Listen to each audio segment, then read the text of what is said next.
Hi everyone. What we're going to talk about right now is infancy and toddlerhood. And these are the next stages as we go toward, as we talk about the development of children. And these stages really set the tone for the rest of childhood development. So you can see here 4 nice pictures of our children in their different stages of development from infancy to toddlerhood. And you can see them as they go along, and as you see them developing, our friend right here with a nice attitude, toddler attitude. So let's get going. So first off, we have a neonate, and that is a newborn. Healthy newborns tend to be between 5.5 and 10 pounds. Sometimes they're a little less, sometimes they're a little bit more. We do see children that are 11 or 12 pounds, but it's unusual. We see smaller babies more commonly, especially in multiples, which we've talked about. They're about, on average, 20 inches long. Every child is born with a small, soft spot on their head. That's why we have to be so careful with their heads. The bones are not quite fused yet, and that happens within the first few months of life. There are bones fused throughout the body. The umbilical cord stump falls off in about 5 to 10 days, and they usually eat between an hour and a half to every 2 hours, sometimes more frequently, sometimes less frequently. More frequently, it's more common. New parents are exhausted, if you've known any or have ever been one. I can tell you from my experience that the entire time when my daughters were little, it's a blur of exhaustion. But they grow fast, and they tend to eat more as they get bigger, and they eat for longer periods. So then they sleep for longer periods, or they're able to be active and alert without being hungry for longer periods. And that usually happens after the first 6 to 8 weeks of life. Okay, premature and low birth weight newborns, common, and happen at about 10% worldwide, happen more frequently in multiples, as we talked about previously. Prematurity is a leading cause of newborn mortality, but it is not a direct link to newborn mortality, in that premature children do not necessarily not survive. They often survive now, and the technology has gotten so, and the science has gotten so, that we can care for them in neonatal intensive care units when they are sometimes under 2 pounds, born in 20, 22 weeks, 24 weeks. So it's unusual, but it does happen. The development isn't always as strong, but they do survive. It's difficult under 30 weeks. Greater problem in poor countries or economically disadvantaged areas. It all has to do with maternal care, as we know. Okay, so prematurity is most often caused by those teratogens that we talked about before: mother's toxemia, or smoking, alcohol, drug use, multiple pregnancies. It's greater risk for women in poverty. The biggest concern with prematurity are things like birth defects, different health conditions, developmental problems, and especially respiratory and digestive problems and immune system disorders. Especially, I would say, of all of those, the respiratory system tends to be the piece that we worry about the most. We see asthma often in children that are premature, and we see learning disabilities in children that are premature. Not always, but we do. It is very common. There are lots of interventions, as we know: prenatal care and postnatal care, including excellent birth to 3 programs, which are available and not very, very well funded, but there is funding for them, especially in the state of Massachusetts. There is a debate about vaccinations. Children receive vaccinations from within the first 6 months all the way through to some of you may still be getting vaccinations. There is a controversy about them. There was research that was where where it was suggested that autism was caused by vaccinations. This has been disproven, and was not a good study. I want you to please watch these 3 videos. This one will tell you what vaccinations do, and these 2 are very nice discussions of what Khan Academy does a very nice discussion of what the vaccine controversy is about. And then this particular video, if you're really interested in this, this is a great hour-long, which you are not required to watch. These 2 you are required to watch, but this one will tell you more about the vaccine debate. It's through Frontline on PBS.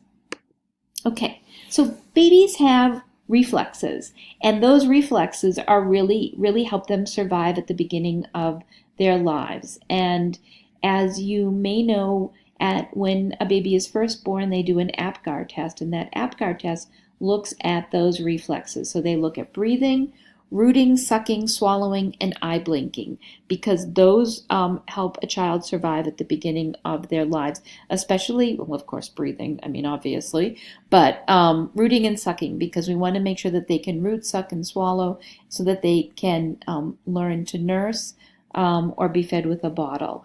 These are primitive reflexes that are part of our DNA and our makeup. They usually disappear within the first year or so. Babies don't need to suck as much, but you'll see that reflex is really strong and really comforting in small children. And they will suck their thumbs, usually into later toddlerhood, which is not uncommon to see that, because children remember that it comforted them when they were very young. Okay, let's talk about physical growth. Physical growth happens in spurts with babies and toddlers, and sometimes I will tell you that I can remember looking at my children and thinking that they grew from the time I put them to bed till the time they woke up in the morning, and that is not uncommon. Children grow both in weight and in length, especially babies in these spurts that happen. They're usually they can happen if they've been eating a lot. Sometimes it's just developmental, and it happens very frequently. In the first year of life, children will increase their weight and height, usually by 50%, and 75% by 2 years. So that weight and height at birth increases by 50% in the first year, and then 75% by the second year. This is a tendency, but girls usually are shorter and weigh less than boys. Their bone structure is usually smaller. It's not always true, but usually true. And girls tend to, though, mature faster than boys. And we see that throughout childhood. We'll see that the skeleton and organs develop faster. They often, as they grow through childhood, will become taller faster, and hormonal development happens earlier. We're going to talk about that later on. We talk about school-age children. Now, you remember from earlier in the semester, we talked about brain development and neurons, and how important it is to stimulate the brain to increase this neuron growth and the synapse growth. So in a baby at birth, the brain is 25% of the adult brain's weight. But by 3 years old, it's at 75%, which is kind of amazing that your brain has almost grown to where it's going to be when you are walking around campus when you're 20 years old by the time you're 3. So there's a lot going on there. There's those neurons. There's approximately 100 to 200 billion neurons in the brain. And those are what store and transmit all the information that tell you everything from who your parents are, to what colors you like, to understanding what's happening on a television show that you like, anything, what's going on in a book. everything that you learn, everything that you know happens within that brain development. So we want that neuron development to be very, very active and continue at constantly. So for babies, we see the neurons, they have to be stimulated to survive. If they're not stimulated, they lose synapses, which means they lose that ability to make those connections and they lose intelligence. So we want babies to interact with parents, we want them to interact with the other people in their lives, and to have that serve and return that we talked about to a great extent. So what's required for optimal development? We want experience expectant plasticity and experience dependent plasticity. So that means that we want them, our babies, to have the normal and healthy experiences, such as hearing sounds, seeing light, having mobiles in their rooms, being read to, hearing music, hearing conversation. And we want those responses to be able, we want them to not only take in that information, but to also have that experience. So not only do we want them to hear music, but we want them to play instruments. And if by playing instruments, we're talking about young children, toddlers, banging on pots and pans, we want them to bang on pots and pans. We want them to run around and kick a ball and throw a ball. We want them to do all those things, not just have the ball thrown to them, but for them to throw the ball back. So like when you're sitting on the floor with an infant and rolling a ball back and forth, you're creating an experience-dependent plasticity which grows their brain.